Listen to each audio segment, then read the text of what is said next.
Assalamualaikum warahmatullahi wabarakatuh. Salam sejahtera bagi kita semuanya. Ya. Sebelumnya saya mengucapkan terima kasih kepada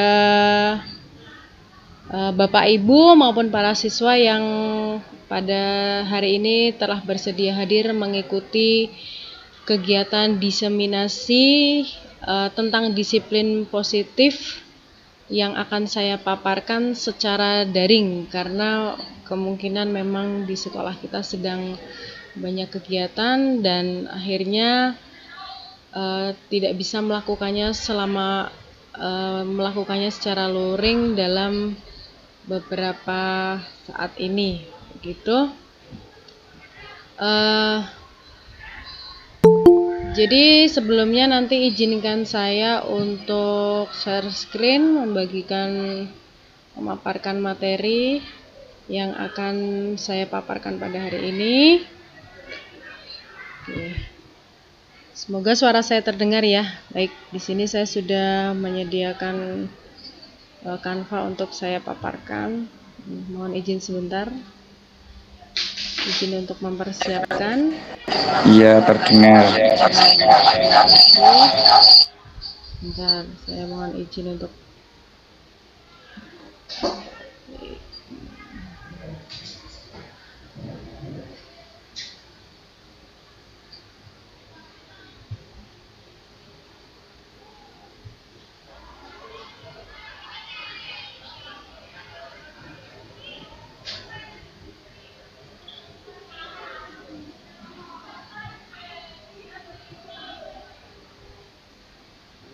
ya.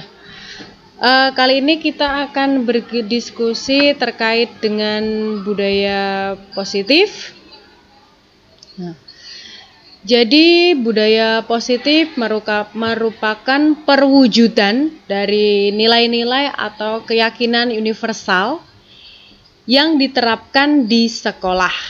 Jadi budaya positif diyakini mampu menciptakan kolaborasi antar warga sekolah, juga orang tua murid, dan jika terlaksana dengan baik akan memunculkan serta mengembangkan nilai-nilai positif yang dimiliki murid, dan akan menciptakan pribadi-pribadi yang berkualitas dan berkarakter baik sesuai dengan profil pelajar Pancasila. Jadi dimensi profil pelajar Pancasila itu kan ada 6, jadi saya rasa itu tidak perlu saya bahas di sini karena mungkin semuanya Bapak Ibu dan juga para siswa sudah tahu profil pelajar Pancasila itu seperti apa dan dimensinya ada berapa saja. Kita sudah sering mendengar dan membahas sebelum-sebelumnya. Nah, di sini yang paling ditekankan adalah budaya positif. Nah, budaya sendiri bisa diartikan sebuah tradisi ataupun kebiasaan. Jadi kebiasaan itu diharapkan kalau kita memberikan tradisi yang positif, pada akhirnya akan diterapkan, kemudian diaplikasikan hal-hal yang baik, terutama di sekolah, demi membentuk karakter para siswa itu karakter-karakter yang positif ke depannya untuk memajukan bangsa Indonesia ini. Saya lanjutkan. Nah, kemudian konsep dasar dari budaya positif. Nah, di sini disiplin positif kebutuhan dasar manusia itu adalah motivasi, perilaku manusia, posisi kontrol, ada keyakinan kelas, kemudian ada segitiga restitusi dan pembelajaran yang berpihak pada murid, dan juga termasuk dalam pemimpin pembelajaran. Nah, di sini kan kita tahu bahwa kebutuhan dasar manusia itu ada kebutuhan secara primer dan sekunder, pasti semuanya juga tahu. Di sini ada letak kita sebagai posisi kontrolnya, bagaimana kita mengetahui keyakinan kelas serta membuat kesepakatan kelas itu. Nah, ada juga yang dinamakan dengan segitiga restitusi. Nanti akan saya berikan contoh praktik dari segitiga restitusi yang sudah saya lakukan sebelumnya. Dan tentunya dalam budaya positif ini kita tidak melupakan satu hal, yaitu pembelajaran yang berpihak pada murid. Nah, diharapkan pada kurikulum Merdeka saat ini, pembelajaran yang dilaksanakan di sekolah itu berpihak kepada murid. Jadi, saat kita menyampaikan materi, kemudian memberikan penugasan, kita juga harus tahu kebutuhan murid itu apa, minat murid itu apa dan seperti apa, begitu. Nah, ini konsepnya bisa kita mulai dengan cara kita harus mengetahui gaya belajar mereka, kemudian kondisi lingkungan sekitar, apakah alat, media, serta sumber belajar juga memadai. Nah, hal-hal tersebut tentunya akan berpengaruh sekali, begitu. Sebentar, mohon maaf, ini sepertinya ada yang bergabung. Saya admit dulu, baru kita mulai ya. Baik, kita lanjutkan. Nah, tadi sudah sampai pada pembelajaran yang berpihak pada murid. Jadi itu tadi. Nah, dengan itu pembelajaran yang kita lakukan di dalam kelas tentunya diharapkan dapat berjalan dengan baik, gitu, sesuai dengan harapan dari tujuan pembelajaran tersebut. Jadi, ketika kita mengajar, itu kita harus porsinya memang harus lebih condong kepada bagaimana sih kebutuhan murid itu, gitu. Kemudian yang terakhir adalah pemimpin pembelajaran. Nah, ini di sini guru sebagai motivator dan fasilitator tentunya berperan penting dalam kegiatan ini sebagai pemimpin pembelajaran. Begitu. Jadi harapannya guru di sini tidak hanya memberikan tugas kemudian materi selesai. Nah, sosok pemimpin di sini dibutuhkan di dalam kelas ya. Jadi bagaimana sih pemimpin? Apakah pemimpin hanya bertugas memerintahkan saja?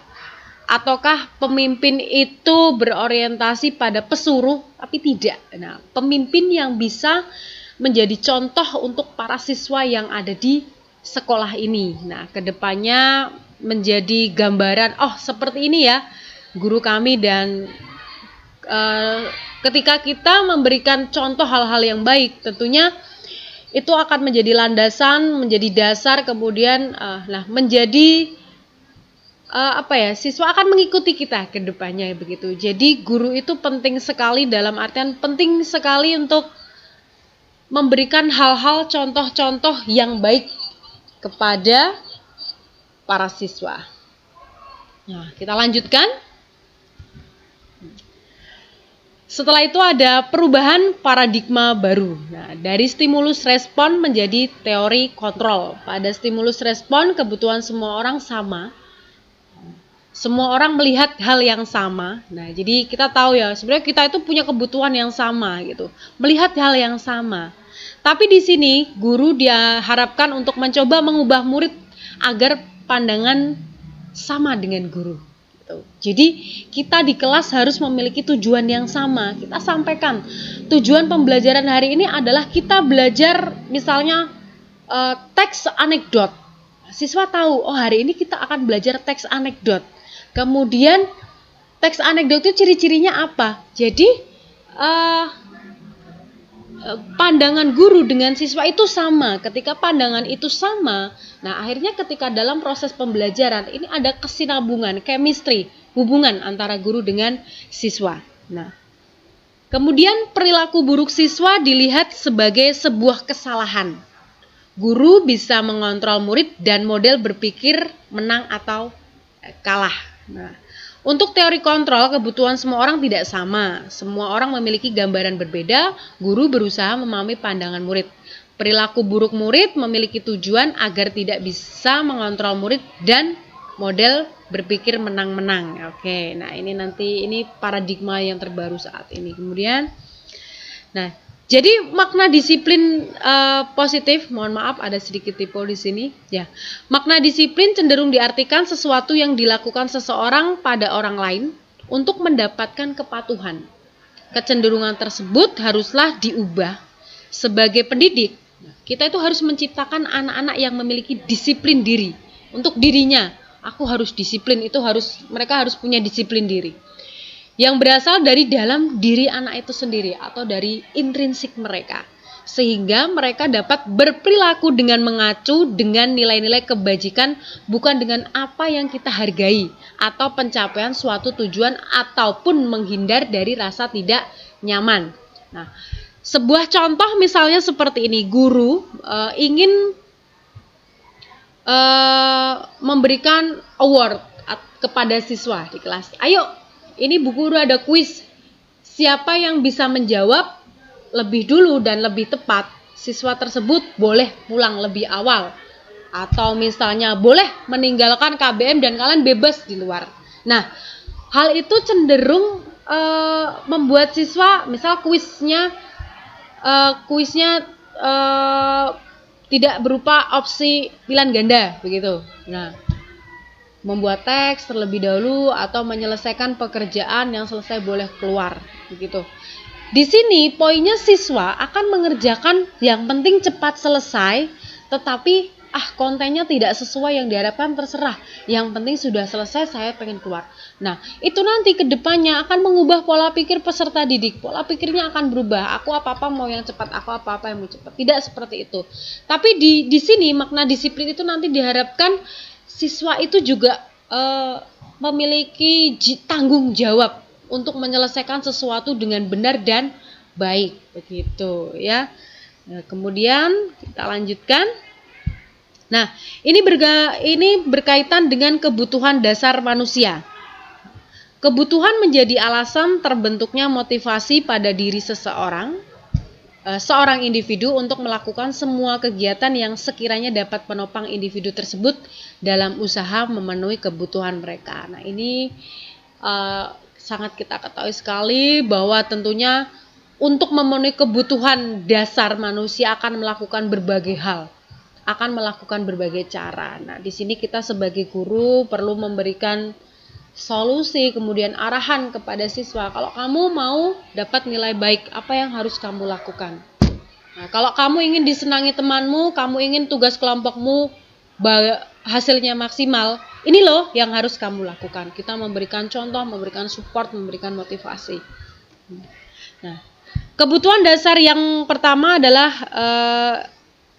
kebutuhan dasar itu atau fisiologi. Nah, kebutuhan dasar merupakan hal yang harus terlebih dahulu terpenuhi agar manusia dapat bertahan hidup dan melanjutkan hidupnya. Kebutuhan fisiologis merupakan kebutuhan manusia akan oksigen, air, makanan, suhu tubuh yang normal, tidur, homeostasis, kemudian kebutuhan seksual dan sebagainya. Ini adalah kebutuhan dasar. Kemudian kebutuhan yang berikutnya, kebutuhan manusia yang berikutnya adalah kebutuhan akan rasa aman. Nah, di sini untuk melangkah ke tingkat selanjutnya, seorang individu harus memenuhi kebutuhan pada tingkat ini. Nah, ini berdasarkan pendapat dari Maslow. Maslow menjelaskan bahwa kebutuhan akan rasa aman ini meliputi rasa aman secara fisik maupun emosional. Kebutuhan pada tingkat ini tergantung pada usia dari individu tersebut. Contohnya seperti anak-anak yang lebih membutuhkan pendampingan orang tua karena tingkat kewaspadaan diri anak yang masih rendah. Nah, semua orang butuh seperti ini. Kita butuh rasa aman. Nah, kalau sekolah di sini aman tidak ya? Begitu. Kalau saya pergi ke pasar sendiri aman tidak ya? Gitu. Kalau saya di rumah sendiri, misalnya tanpa orang tua saya sedang pergi hajatan atau lain, aman atau tidak? Nah, dan itu masih banyak hal yang lain lagi. Bahkan ketika mengerjakan soal, siswa akan aman tidak ya nilainya, gitu. Lanjut lagi. Kita lanjutkan. Kebutuhan yang berikutnya adalah kebutuhan sosial, rasa cinta, kasih sayang serta hak kepemilikan. Nah, di tingkat ini seorang individu membutuhkan cinta, kasih sayang dan memiliki hak kepemilikan terhadap suatu hal. Selain itu, seorang individu dapat mendapatkan kebutuhan di tingkat ini dengan menjalin pertemanan dengan individu lain, membentuk keluarga, bersosialisasi dengan satu kelompok, beradaptasi dengan lingkungan sekitar, serta berada dalam lingkungan masyarakat. Nah, saya rasa semua orang itu butuh rasa cinta, kita butuh kasih sayang, serta hak kepemilikan. Nah, itu adalah bagian dari salah satu motivasi hidup. Kemudian rasa senang, rasa nyaman. Nah, kita juga butuh hal-hal itu dari orang lain atau orang terdekat dari kita. Kemudian selanjutnya adalah kebutuhan mendapatkan penghargaan. Nah, semua orang butuh yang namanya penghargaan, dihargai. Nah, maksud penghargaan di sini adalah harga diri. Nah, setiap individu berhak mendapatkan harga diri mereka masing-masing. Harga diri dapat berasal dari diri sendiri maupun orang lain. Nah, Maslow menjelaskan harga diri dibagi menjadi dua, yaitu bentuk menghargai diri sendiri dan bentuk penghargaan dari orang lain. Nah, sebelum kita mendapatkan penghargaan dari orang lain, tentunya kita harus menghargai diri sendiri. Nah, saya mampu nih, saya bisa. Setelah kita melakukan suatu hal, nah orang akan memberikan penghargaan kepada kita. Wah, kamu hebat ya, presentasimu bagus. Nah, ternyata semua itu dimulai dari diri kita sendiri. Ketika kita tidak percaya pada diri kita sendiri, akan kemampuan kita, nah, bagaimana kita akan mempercayai penghargaan yang diberikan kepada orang lain? Saya beberapa kali ada nih dengar misalnya, wah kamu hebat ya, enggak lah, biasa aja gitu, kamu lebih hebat gitu. Nah, mungkin itu bagian dari merendah ya, sedikit rendah diri gitu. Tapi saya rasa setiap orang saat melakukan hal itu dia akan merasa pada dirinya sendiri bahwa wah, ternyata aku dihargai ya oleh orang lain, aku dianggap hebat dan sebagainya. Oke. Kita lanjutkan. Kemudian kebutuhan untuk mengaktualisasikan diri. Nah, kebutuhan di tingkat ini merupakan kebutuhan yang paling tertinggi. Nah, aktualisasi diri dapat diartikan sebagai wujud sesungguhnya untuk mencerminkan harapan serta keinginan seseorang individu terhadap dirinya sendiri. Nah, oke. Kemudian, nah, selanjutnya adalah motivasi perilaku manusia. Yaitu pertama untuk menghindari ketidaknyamanan atau hukuman. Selanjutnya untuk mendapatkan imbalan atau penghargaan dari orang lain. Nah, yang ketiga untuk menjadi orang yang mereka inginkan dan menghargai diri sendiri dengan nilai-nilai yang mereka percaya. Nah, ini adalah motivasi dari perilaku manusia. Nah, untuk menghindari ketidaknyamanan atau hukuman ini adalah tingkat rendah dari motivasi perilaku manusia. Biasanya orang yang motivasi perilakunya untuk menghindari hukuman atau ketidaknyamanan akan bertanya, apa yang akan terjadi apabila saya tidak melakukannya? Jadi semacam kalau orang sekarang bilang parno. Sebenarnya mereka sedang menghindari permasalahan yang mungkin muncul dan berpengaruh pada mereka secara fisik, psikologis maupun tidak terpenuhinya kebutuhan mereka. Bila mereka tidak melakukan tindakan tersebut, motivasi ini bersifat eksternal, begitu. Nah, ini adalah penjelasan tentang bagaimana menghindari ketidaknyamanan atau hukuman. Kemudian yang kedua adalah untuk mendapatkan imbalan atau penghargaan dari orang lain. Nah, ini satu tingkat dari motivasi yang pertama. Di sini orang berperilaku untuk mendapatkan imbalan atau penghargaan dari orang lain. Orang dengan motivasi ini akan bertanya, apa yang akan saya dapatkan apabila saya melakukannya? Mereka melakukan sebuah tindakan untuk mendapatkan pujian dari orang lain yang menurut mereka penting dan mereka letakkan dalam dunia berkualitas mereka. Mereka juga melakukan sesuatu untuk mendapatkan hadiah, pengakuan, atau imbalan. Motivasi ini juga bersifat eksternal. Nah, karena butuh imbalan atau penghargaan dari orang lain. Nah, jadi orang-orang tipe seperti ini akan melakukan berbagai macam hal dengan, wah nanti orang bilang apa ya sama saya, orang akan berespon seperti apa ya, kalau saya melakukan ini seperti apa. Hidupnya mungkin akan terasa lebih tidak nyaman karena terlalu berpikiran tentang pendapat orang lain. Kemudian selanjutnya adalah untuk Oke, baik. Selanjutnya adalah tentang ini. Sebentar. Nah, baik. Nah, kemudian ada motivasi perilaku manusia.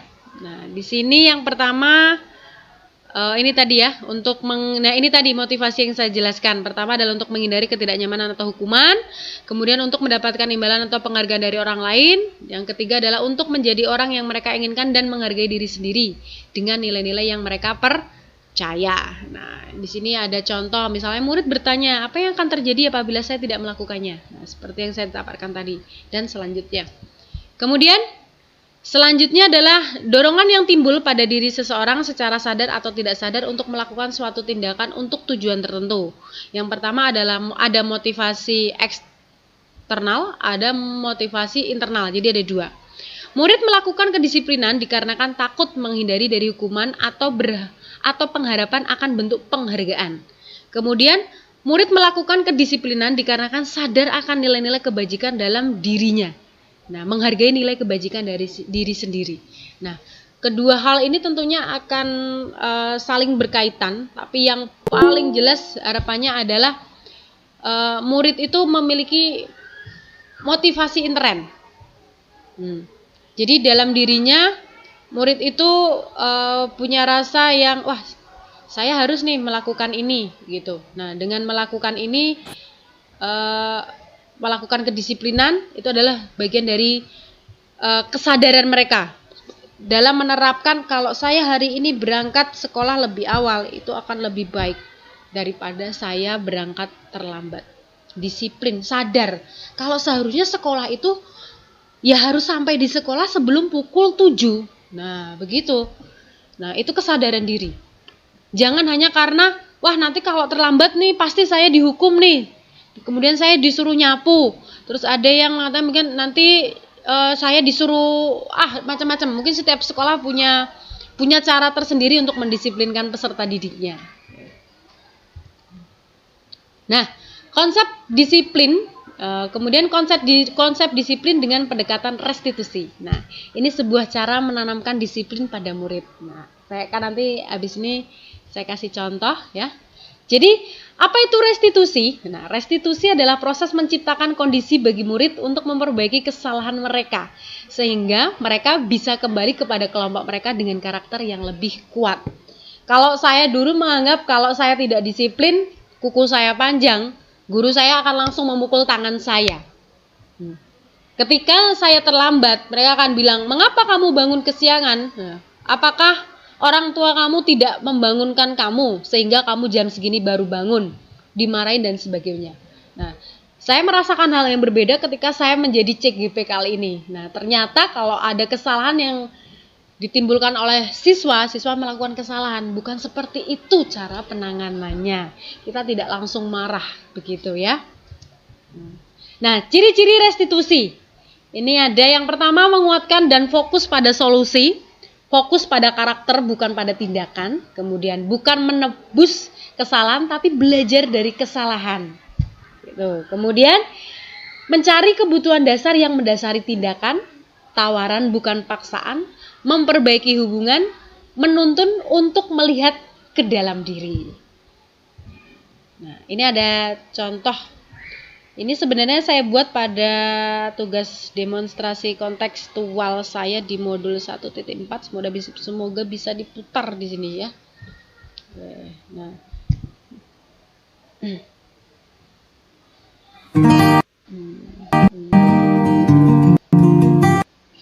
Teman-teman bisa sambil ikut menyaksikan dari contoh dari praktik segitiga restitusi yang sudah saya praktikkan di sekolah ini bersama siswa.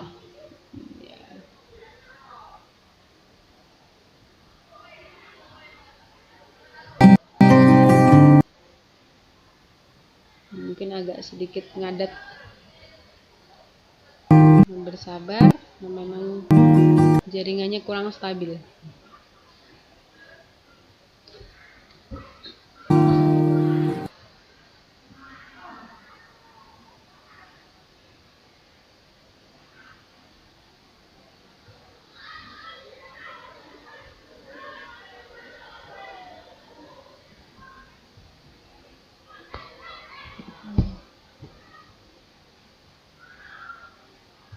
Sambil menunggu Bapak Ibu.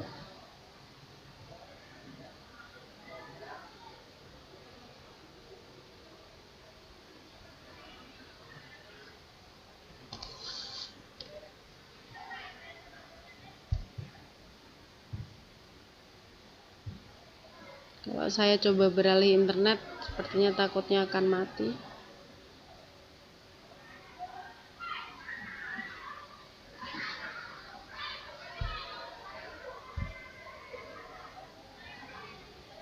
Ya.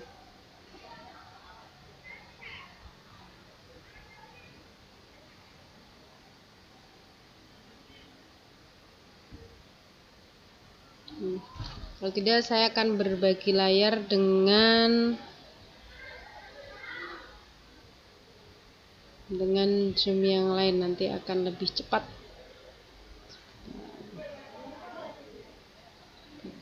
Lalu saya gabungkan PDF, DPO, FDSP. Bisa coba share screen dari sini, semoga bisa.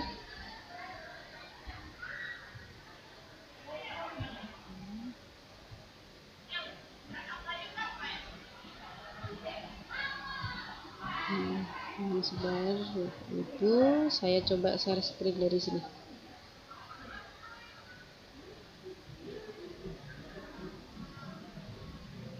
Contoh segitiga restitusi yang sudah saya praktikkan.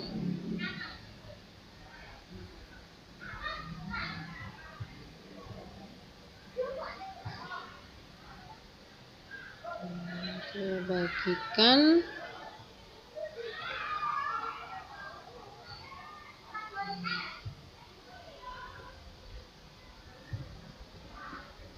Baik, karena ini ngadat, saya nyalakan. Saya coba berhenti berbagi dulu.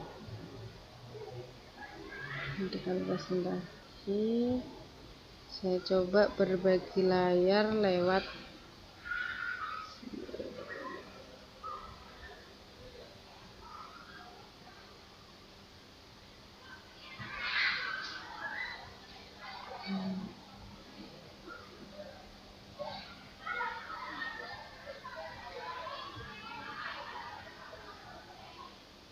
ternyata belum bisa. Bentar.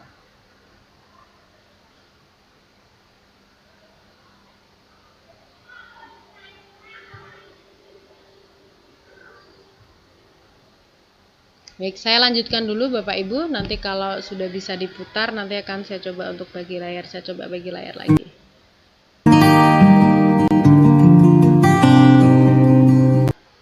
Ya, karena jaringannya memang sedikit bermasalah, agak terlambat. Baik.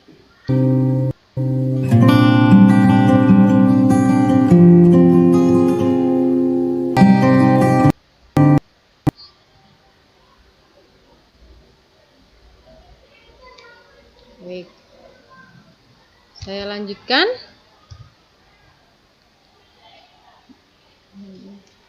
Jadi demonstrasi kontekstual, kemudian kemudian ini adalah contoh proses keyakinan kelas yang saya buat di kelas 10.1. Yang pertama adalah memberikan pertanyaan pemantik. Nah, saya berikan pertanyaan pemantik kepada peserta didik, kemudian menanyakan keyakinan kelas terhadap siswa. Nah, kemudian mendapatkan kesepakatan kelas, yaitu tentang siswa akan tiba di sekolah sebelum pukul 7. Nah, nanti setelah ini akan saya berikan contoh dari praktik segitiga restitusi yang sudah pernah saya praktikkan kepada para siswa, dan juga video kesepakatan atau pembuatan keyakinan kelas bersama peserta didik. Nah, mungkin sebelumnya kalau dari Bapak Ibu mungkin ada ingin pertanyaan terlebih dulu ataupun ada feedback atau yang lain, dipersilahkan terlebih dahulu. Nanti sambil saya akan membagikan, saya mempersiapkan untuk menontonkan video yang sudah saya persiapkan. Bu Winda ya, mengangkat tangan. Silakan Bu Winda. Oke, baik, terima kasih Bu Yeyen untuk waktu dan kesempatannya, menarik ya. Karena selama ini yang saya pahami bahwa sekolah kan sudah punya aturan baku ya gitu loh, aturan baku yang sudah ada dan itu berlaku untuk semua. Nah, kira-kira bagaimana penerapan keyakinan kelas ini di samping adanya aturan kelas? Apakah masuk ke situ atau sejalan atau bagaimana secara prakteknya, teknisnya di lapangan? Karena yang saya pahami bahwa aturan kelas itu sudah baku dan ditempel masing-masing kelas. Nah, nanti ada lagi keyakinan kelas. Saya melihat kan nanti ada beda ya. Ini keyakinan kelas, ini aturan kelas itu mana maksudnya gitu loh. Bisa mungkin dijelaskan itu. Eh, Terima kasih Bu Winda atas pertanyaannya. Sebenarnya kan kita tahu ya, kita itu pertama sudah mempunyai tata tertib sekolah, sudah tata tertib yang sudah jelas sekali saya rasa. Sudah disosialisasikan pertama, kemudian yang kedua tata tertib itu juga sudah ditempel di kelas, di setiap kelas itu ada. Nah, selain itu juga Dari mana? di setiap kelas itu sebenarnya sudah diberikan. Nah, sudah diberikan tata tertib. Nah, kemudian siswa juga sudah di-share lewat Kamu Fitri? Saya dari grup kelas, kemudian selain itu juga sudah dibagikan kepada orang tua gitu. Dan saya rasa sebenarnya kalau kantin, kita, Bu. Dari kantin ya Bu Winda, siswa itu kan sebenarnya mereka tahu. Nah, kesepakatan yang saya ambil ini saya kasih contoh adalah siswa akan tiba di sekolah sebelum pukul 7. Berarti mereka datang. Iya. Saya tadi lihat di ya tidak salah begitu. Karena memang pukul 7 tepat gerbang akan ditutup. Nah, tindakan apa sih yang kita berikan kelas kepada kamu siswa? sedang pelajarannya Pak Sebenarnya, Gatot. pada intinya dalam kasus segitiga restitusi itu, sebelum siswa itu tahu, sebelum siswa melakukan kesalahan, nah, atau melanggar disiplin, sebenarnya mereka itu sudah tahu, gitu. Mereka sudah tahu kalau sebenarnya kita sekolah itu pukul 7 gerbang akan ditutup dan mereka harus datang ke sekolah ini sebelum pukul 7. Begitu. Nah, inilah yang perlu diadakan keyakinan kelas. Nah, kalian yakin kan gitu misalnya apakah kamu sudah izin ke Pak kamu tahu Gatot? kan, kita tahu dulu, kamu tahu kan kalau sekolah ini punya tata tertib? Iya, biasa siswa akan menjawab, tahu, begitu. Kamu tahu kan sekolah ini punya tata tertib? Belum, Bu. Kita harus sampai di sekolah sebelum pukul 7. Karena pukul 7 gerbang itu akan ditutup. Iya, Bu, saya tahu, begitu. Nah, tapi kita dalam kasus dalam segitiga restitusi itu, kita sebagai guru itu tidak harus langsung memarahi mereka. Misalnya saya kasih contoh yang di sini, Bu Wida, sebentar, tadi mana ya? Contoh sebelum itu ada apa itu restitusi sebuah cara, sebentar ini. Nah, gini. Pertama, dalam restitusi itu menguatkan dan panas sekali. Tetapi siswa, kamu hari ini terlambat ya? Misalnya ada, Bu, maaf saya terlambat. Oh, kamu terlambat ya? Jadi tidak langsung, loh kenapa kamu terlambat? Bukan seperti itu dalam segitiga restitusi. Tapi pertama menguatkan dan fokus pada solusi. Oh, kamu terlambat ya? Misal, oh Fitri kamu terlambat ya? Ya udah Fitri gitu. jika kamu ingin ke kantin pada saat juga pernah kok terlambat seperti kamu. Nah, siswa-siswa juga terlambat. Tapi di sini bukan berarti kok kita mengiyakan jam KBM, kamu harus izin dulu ke Pak Gatot. Tidak. Nah, tapi di sini meyakinkan kepada siswa pada dirinya, dia tidak langsung down seperti itu. Nah, terus apa yang harus kita lakukan lagi? Nah, Gatot, kita tanya, maaf Bu, Fitri, kamu tahu kan kalau di sekolah kita ini ada tapi kalau saya izin ke Pak sekolah sebelum pukul 7. Pasti mereka akan bilang, iya Bu, saya tahu tata tertib itu. Tetapi tadi saya bangun kesiangan, dia akan munculkan banyak alasan-alasan itu. Nah, Gatot dulu di pasti sini tidak kita perlu diperbolehkan memberikan ke keyakinan kelas. Jadi, apakah besok kamu akan mengulangi hal yang sama? Nah, misal anak kalau jawab, kantin. ya, tidak Bu, Fitri, tidak, kamu tahu kan saya akan usahakan, bla bla bla. Nah, ini yang diyakinkan. Lalu, apa keyakinan tata tertib kamu di sekolah ini? Iya agar besok kamu bisa sampai di sekolah ini Bu, tidak saya tahu. Ya. saya akan menyalakan alarm Bu sebelum tidur. Jadi nanti saya akan bangun lebih awal. 1. Nah, begitu. Kemudian Kedua, saya akan mempersiapkan baju dan lain-lain dari malam, Bu, sehingga nanti saya tidak terburu-buru. Nah, itu konsep. Nah, baik. Setelah itu kita sepakati. Baik, kita sepakati Berarti ya, Fitri. apakah besok Berarti besok kamu akan menyiapkan alarm di malam hari. kamu akan mengulanginya lagi? Kesiangan, dan kamu bisa sampai di sekolah sebelum pukul 7. Nah, begitulah kasus segitiga restitusi.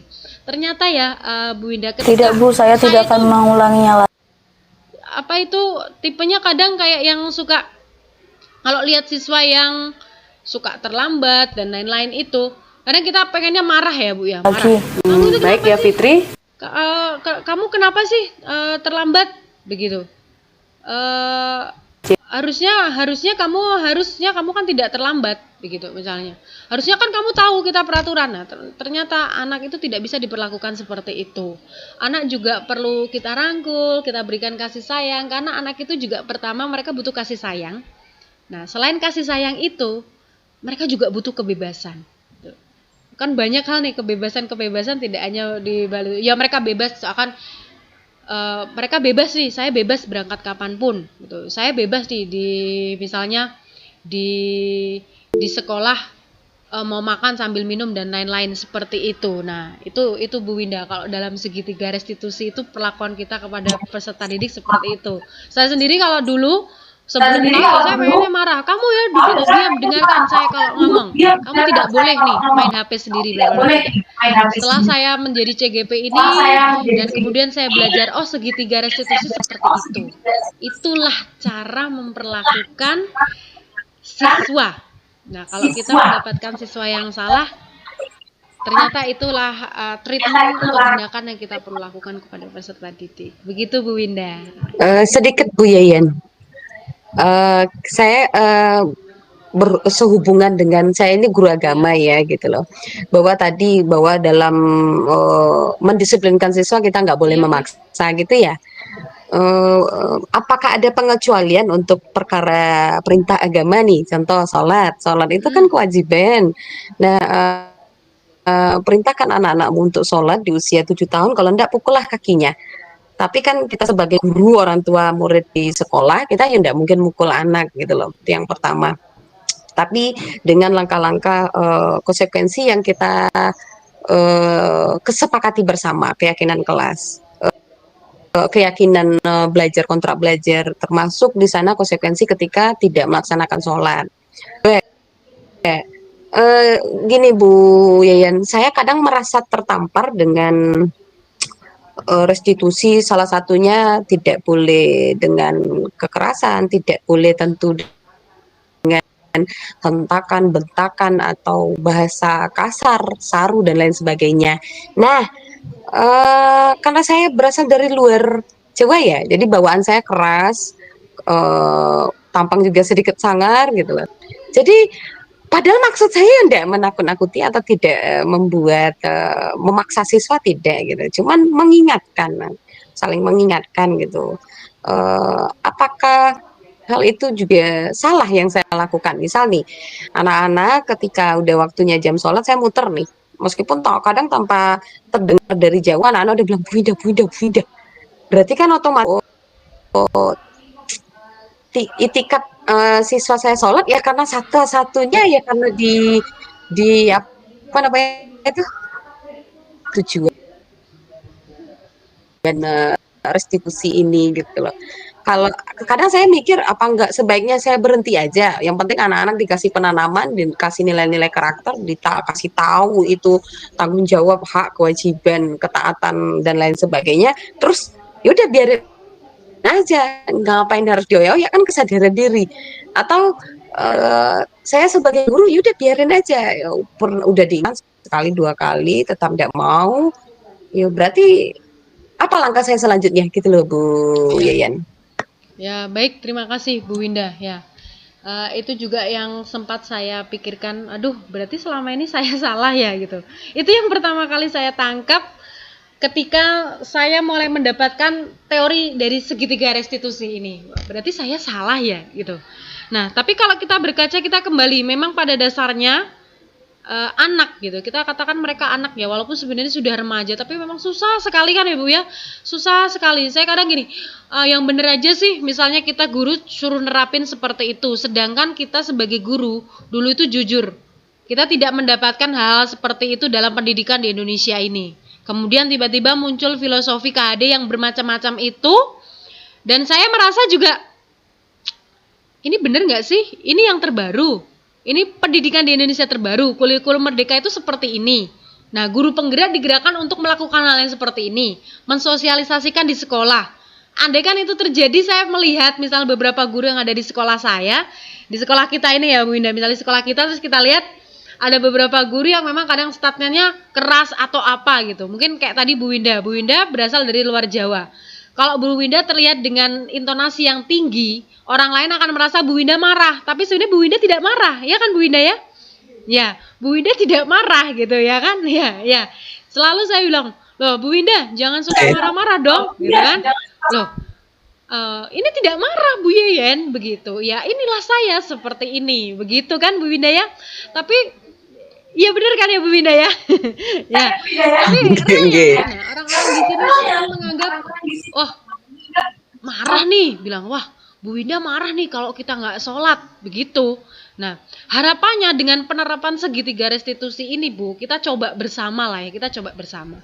Saya juga mencoba bersama, walaupun tidak semua saya perlakukan seperti itu, tapi coba kita coba. Nanti mungkin Bu Winda berhasil, saya berhasil, begitu ya. Nah, siapa tahu, tapi ternyata kalau ini tidak bisa kita terapkan kepada peserta didik, nanti kita coba Bu, bisa sharing-sharing ke pemerintah gitu. Apa sih yang kurang dari kita sebagai guru gitu? Apakah kita kurang paham tentang mereka? Ya benar kayak sholat tadi ya Bu Winda. Nah, kurang apa sih Bu Winda sampai keliling-keliling ngajak anak-anak mau sholat begitu? Udah datang diomongin, diteriakin tiap hari. Ya udah hari itu saja. Bahkan Bu Winda sudah teriak-teriak sampai ibaratnya berkeringat, urat nadinya sudah sampai terlihat semua. Siswa benar-benar ke masjid tapi cuma wudhu tidak menjalankan sholat. Itu sering. Nah, ya kan ya, sering banget gitu, jengkel, gregeten, sampai dibikinkan presensi. Katanya sholat urusannya sama Tuhan. Tapi kok dipresensi, nah gurunya salah. Tapi kalau guru tidak mengkoordinir siswa untuk sholat, juga istilahnya salah lagi. Nah, ya kayaknya lebih ke fokus gurunya yang salah terus deh gitu ya. Saya sampai berpikir seperti itu. Pengen mengubah pola pendidikan di Indonesia itu seperti apa sih ya? Jangan sampai terlupa Bu kalau yang sholat, karena kita sila pertama adalah ketuhanan yang Maha Esa. Nah, jadi kan itu perlu ditekankan. Bagaimana kalau mereka untuk membimbing dirinya sendiri saja belum benar, bagaimana melakukan hal-hal yang lain? Nah, karena pandangan saya yang namanya bertakwa kepada Tuhan yang Maha Esa dan berakhlak mulia dalam dimensi profil pelajar Pancasila yang pertama adalah mereka tahu mana perbuatan yang dilarang oleh agamanya dan yang diajarkan ataupun diwajibkan dalam agamanya. Iya kan Bu Winda? Seperti itu kan harusnya ya. Nah jadi condongnya ke situ. Gimana mau ke dimensi yang lain gitu? Gotong royong, bla bla bla yang lain. Kalau dimensi pertama belum dilaksanakan. Nah, itu pentingnya adalah guru agama ini membimbing dari sini. Tapi nggak cuma guru agama saja Bu sebenarnya. Semua guru juga harus punya patokan yang sama. Saya punya seperti ini pandangan ketika saya membuat visi misi yang kemarin. Salah satu visi saya adalah religius. Saya ditanya sama PP saya, Bu Yeyen kok berani sih ngambil visi religius? Nah, religius itu kan lebih condong ke sekolah-sekolah agama. Kayak misalnya Muhammadiyah, kemudian dan lain-lain lah yang berlabel sudah madrasah dan lain-lain. Ini kan sekolah negeri. Masa mau ada religius tuh, misalnya yang lain aja kadang nggak berani, karena menurut saya itu terlalu terlalu bukan menantang, itu sulit dilakukan begitu. Nah, saya sampai ditanya, jadi perubahan apa yang pengen Bu Yeyen lakukan begitu? Hal yang pengen saya lakukan di sini adalah satu, anak-anak itu kalau sudah waktunya sholat zuhur maupun sholat asar langsung menuju ke masjid. Tapi bukan guru agama yang meminta mereka untuk ke masjid atau Bu Winda, Pak Hanif keliling sekolah. Kita punya 950 siswa dibandingkan dengan 3 guru agama, itu tidak memadai. Lalu apa yang harus kita lakukan? Semua guru harus berpartisipasi. Guru yang mana? Siswa kan sebelum sholat pasti ada gurunya kan, Bu? Nah, di situ kan gurunya bisa mengkoordinir, yuk kita sholat.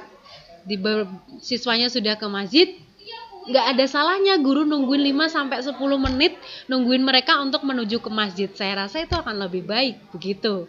Nah, semoga nanti Bu Binda nih bisa nih mewujudkan visi saya di SMA Negeri 1 Karanggede, membantu saya bisa meyakinkan kepada Bapak Ibu guru bahwa itu adalah salah satu tugas kita, begitu. Tugas bersama ya, Bu Yayan ya. Ya nggak Bu?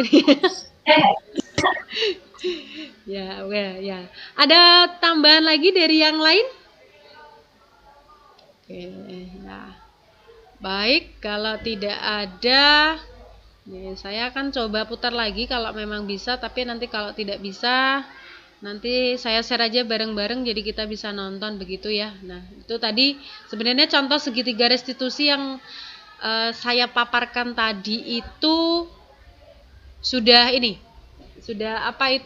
saya yang saya jelaskan tadi itulah yang ada di dalam videonya. Tapi karena hari ini saya menggunakan Canva, terus Canvanya harusnya bisa diputar karena insert video tadi agak lemot sekali.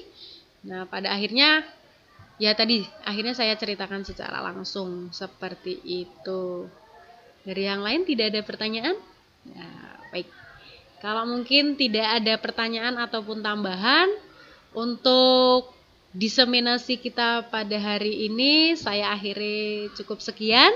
Saya mengucapkan terima kasih sekali kepada Bapak Ibu dan para siswa yang bersedia hadir dalam diseminasi secara daring pada hari ini.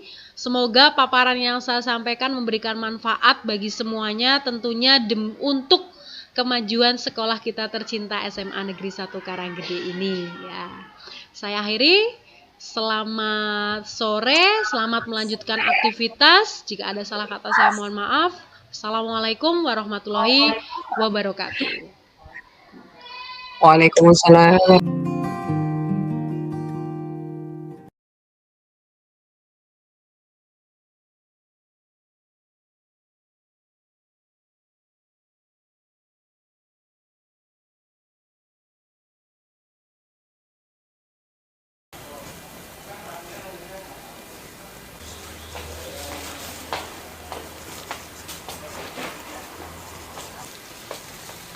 Dari mana kamu, Fitri? Saya dari kantin, Bu. Dari kantin? Iya. Saya tadi lihat di kelas kamu sedang pelajarannya Pak Gatot. Iya, Bu. Sekarang memang jam pelajarannya Pak Gatot. Apakah kamu sudah izin ke Pak Gatot? Belum, Bu. Fitri, saya tahu kondisi sedang panas sekali. Tetapi jika kamu ingin ke kantin pada saat jam KBM, kamu harus izin dulu ke Pak Gatot. Maaf, Bu. Tapi kalau saya izin ke Pak Gatot dulu pasti tidak diperbolehkan ke kantin. Fitri, kamu tahu kan tata tertib di sekolah ini? Iya, Bu, saya tahu. Ya, berarti apakah besok kamu akan mengulanginya lagi? Tidak, Bu, saya tidak akan mengulanginya lagi. Baik ya, Fitri. Jadi besok jika kamu ingin ke kantin, sebaiknya kamu izin dulu dengan guru mata pelajaran tersebut. Setelah ini habiskan es tehmu dan lanjutkan mengikuti pelajaran Pak Gatot ya, Fitri. Ya, Bu Yayan, terima kasih, Bu. Ya, baik Fitri.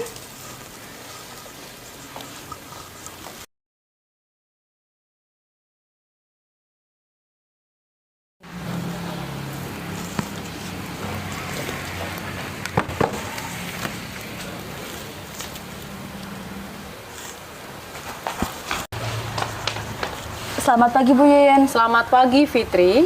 Maaf, Bu, saya terlambat. Mengapa kamu terlambat, Fitri? Karena tadi saya bangun kesiangan, Bu. Oh, begitu ya. Dulu saat jadi murid saya juga pernah terlambat seperti kamu. Bahkan teman-temanmu di sekolah juga pernah melakukan hal yang sama. Hari ini saya ada ulangan, Bu. Saya takut dimarahi Bu Anissa. Jadi kamu ada ulangan dengan Bu Anissa. Fitri, kamu tahu kan semua siswa harus datang tepat waktu di sekolah.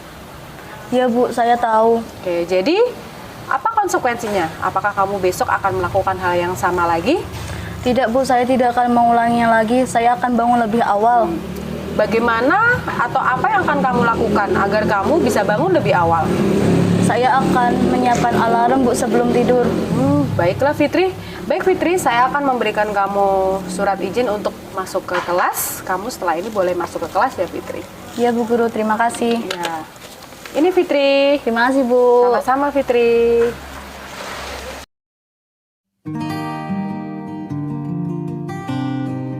Assalamualaikum Fitri. Waalaikumsalam Bu Guru.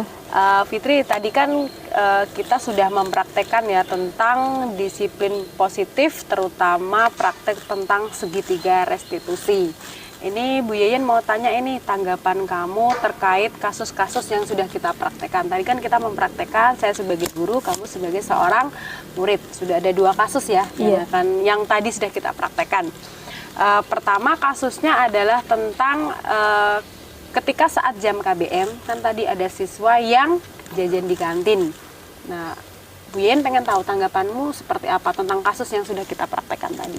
Menurut tanggapan saya, para siswa yang saya yang sebagai siswa yang melakukan hal tersebut sebenarnya tahu kalau perbuatan itu salah. Iya. Kemudian waktu bertemu dengan Bu Yen sendiri, kalau kebanyakan guru biasanya kemungkinan berpikir, waduh ketemu guru pasti habis-habisan, masih mikir gitu. Tapi tadi dari dari yang saya dapatkan, Bu Guru tadi memberikan saya nasihat, tetap bukan nasihat yang membuat saya menjadi sadar kalau perbuatan yang saya lakukan itu salah, Bu. Jadi saya menjadi lebih paham kembali tentang peraturan yang memang harus ditaati para siswa di sekolah. Gitu. Jadi ada sebuah keyakinan bahwa ada keyakinan yang kamu dapatkan di situ bahwa kalau saat jam KBM itu memang tidak boleh ke kantin. Kamu tahu tata tertib itu, begitu ya? Oke, begitu.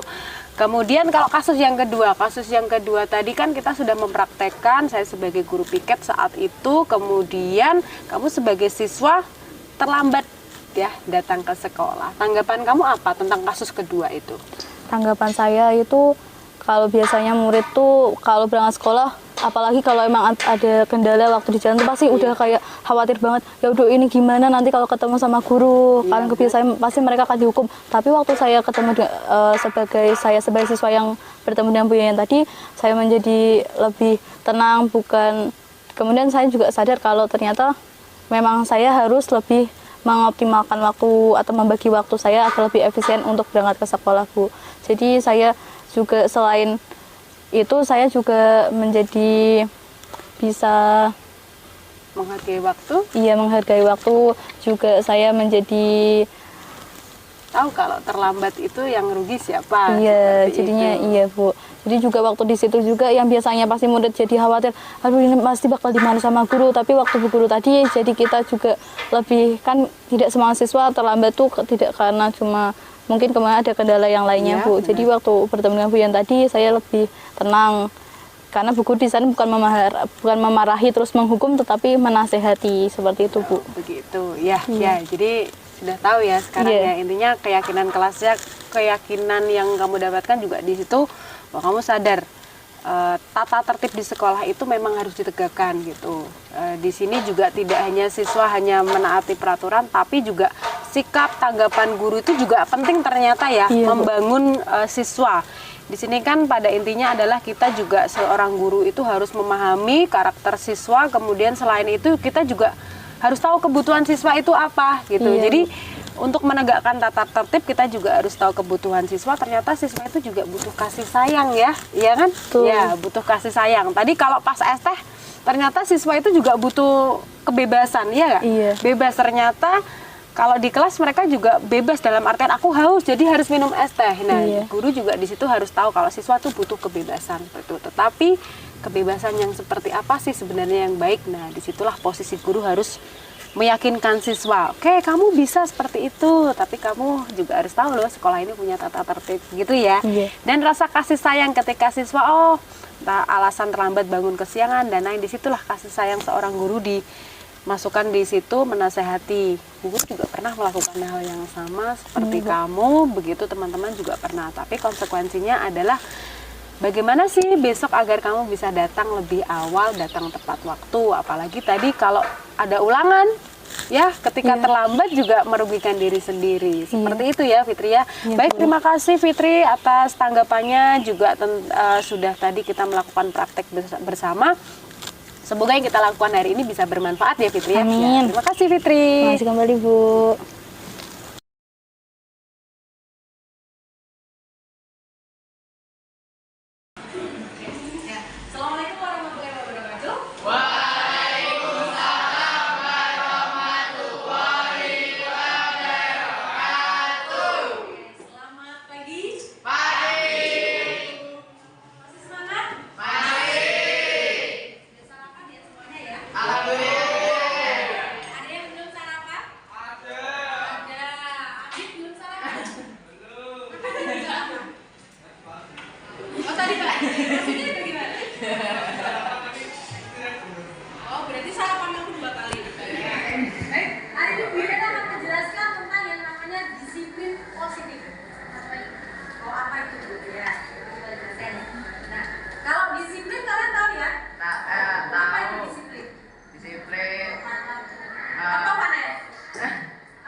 Disiplin adalah apa namanya, mematuhi segala peraturan yang telah berlaku dan tidak melanggarnya. Oke, ya. Terus kamu pernah tidak melanggar suatu tata tertib misalnya di sekolah? Oh, pernah. Pernah. Contohnya apa? Contohnya dulu apa namanya, tali sepatu putih. Tali sepatu putih sebenarnya tidak boleh ya. Iya. Oke. Anda tahu tentang disiplin tata tertib di sekolah. Tahu lah mengapa disiplin positif? Karena disiplin ini nanti akan mengarahkan kita ke budaya yang positif. Ya. Dengan salah satu contohnya adalah tali sepatu harus dan akhirnya Panas pakai tali sepatu warna putih. Itu namanya sudah tidak disiplin. Itu namanya Panas gitu. Ada Panas tahu, tapi dia malah melakukan hal yang seperti itu ya. Tapi tenang ya Panas, Bu Erin biar walaupun sekarang jadi guru, dulu juga pernah tidak disiplin ya. Jadi itu hal wajar, manusiawi. Tapi bukan berarti kalian terus boleh ya melanggar setiap peraturan yang ada. Hanya mungkin dengan alasan kamu waktu itu apa Panas? Sepatunya yang hitam basah. Oke, ada alasan ya. Berarti besok lagi jangan beli lagi, ya. Oke, tetap mematuhi tata tertib, mungkin hujan atau apa gitu, ya. Oke, nah sekarang ini disiplin positif kan saya katakan adalah suatu tata tertib yang sudah dibangun biar di sekolah maupun bisa lah di masyarakat, ya. Seperti itu. Jadi kalau ada ruangan di AC dilarang kalau kalian merokok berarti kalian tidak disiplin karena merugikan orang lain. Tetapi kalau di sekolah kalian tidak disiplin, itu sama saja merugikan diri kalian sendiri. Tahu mengapa? Karakter disiplin kan dibangun untuk membuat kalian menjadi karakter orang yang hebat, yang baik. Dengan kalian tidak disiplin, kalian mematahkan hal itu, mematahkan sendiri, ya enggak? Jadi kalian akan menjadi orang yang gini. Alah, cuma dimarahin, ya? Alah, kayaknya berapa sih? Ya tidak? Itu namanya menyepelekan. Nah, sekarang di sini saya ingin membuat keyakinan dan kesepakatan kelas dengan kalian. Pertama nih di jam kuliah, ataupun bisa saat di sekolah ini. Salah satu contoh, kita di sekolah maksimal sampai sekolah pukul berapa? 7. Pukul berapa? 7 gerbang sudah ditutup. Berarti kalian harus sampai di sekolah sebelum pukul 7. Ada yang pernah terlambat? Ada. Terus siapa yang pernah terlambat? Oh ya, ternyata orang ganteng juga pernah terlambat. Alasannya apa? Bangun kesiangan karena nonton pengajian. Tapi saya salut, masih mau berangkat ke sekolah. Daripada tiba-tiba bikin surat izin, bohong, Bu maaf saya sakit. Saya masih salut dengan anak-anak seperti itu. Ya, saya selalu katakan kalau kalian lebih baik terlambat daripada tidak datang sama sekali. Yang penting memberikan alasan yang jujur.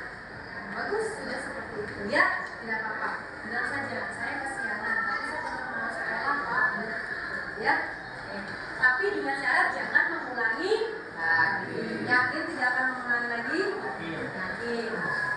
Ada lagi yang lain? Atau semuanya di sini di kelas ini? Yakin? Yakin? Ada yang masih pernah terlambat? Tidak? Belum pernah? Ini saya buka loh buku kamu ya. Pernah tidak? Cuma saya berdua, saya satu nih. Pernah terlambat berapa? Bangunnya juga kesiangan. Tidak dibangunkan orang tua? Tidak. Dibangunkan tapi tidak bangun. Ya, mungkin tertidur habis itu. Ya. Ada yang pernah? Walaupun tidak sekolah pernah kesiangan, bangunnya kesiangan Pak. Harusnya sudah sholat subuh, pukul 7 baru sholat subuh. Pernah? Pernah. Ya, berarti manusiawi ya. Kita lagi sama-sama makan nasi sama. Ya. Oke, sekarang kita yakinkan di kelas ini. Saya harap semua satu kelas nanti semuanya siap ya berangkat ke sekolah sebelum pukul 7. Siap? Siap.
6.30. Sampai sini pukul